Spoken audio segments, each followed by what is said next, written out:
The Lenggong Valley in Malaysia's northwestern state of Perak was listed as a UNESCO World Heritage Site in 2012. But a decade on, unlocking the potential of Lenggong as an international archaeological tourism destination remains a challenge. Melissa Goh has more from the heritage site. Sandwiched between two mountain ranges on the fringes of Lake Cendero, about 3-hour drive from the capital Kuala Lumpur, lies the lush green Lenggong Valley. It's the gateway to one of the oldest prehistoric settlements in the world after Africa. Listed in 2012 as a UNESCO World Heritage Site, open-air cave sites and stone tool workshops scattered across almost 2,000 square hectares. Now, there are altogether 70 caves in the entire Lenggong Heritage Site.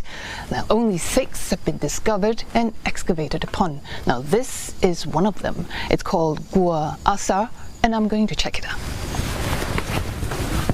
Now, it's really tight at some of these caves, and you really have to gently squeeze through. Now, this cave is one of the most important caves in the Lenggong Heritage Site. It contains evidence of prehistoric human lives from 14,000 to 2,000 years ago. And skeletons were discovered right here. These limestone caves were also home to the so-called Perak men. Discovered by archaeologists from University of Science Malaysia 30 years ago, it's said to be the most complete set of prehistoric human skeletons unearthed in Southeast Asia. Our guide, Nash Jalaluddin, lamented the lack of public awareness and interest in these archaeological findings. We will celebrate the 10th year that being inscribed as a UNESCO World Heritage Site, but then still Malaysians, they don't even know where Lenggong is, and this is actually a national asset. But some of these archaeological sites are difficult to access, and information available was sketchy at best. We can't get in. We have not got the permit, so we're just venturing and have a look. Signs of vandalism are emerging.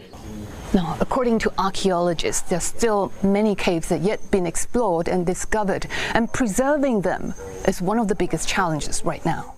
But all these are going to change, according to Think City, that's tasked to develop and promote the Northern Malaysia cultural corridors. This is not something that we realize in the short haul. How do you kind of polish the gems and make it more visible for people to kind of realize that there's a lot in your backyard that you don't realize that people around the world are showing great interest, like Lenggong. For starters, grants are offered to develop community enterprises and create a local ecosystem of services and products.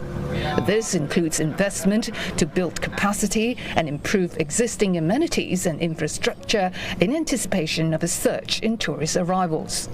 These places were never organized or prepared to receive visitors. Are there enough rooms? Are there enough guides? Are there enough what I would call amenities and services that can cater for the needs of visitors? Now that is always the case of chicken and egg. Now what we're doing in the grant is actually encourage people to take the risk, to start investing. Many community-based enterprises are coming on board. They include Cik Fatima, who's looking forward to boost sales by providing visitors a hands-on experience in making the traditional rice cooling powder. Bila kita pakai tu dia rasa sejuk, muka kita jadi cantik, jadi lalus.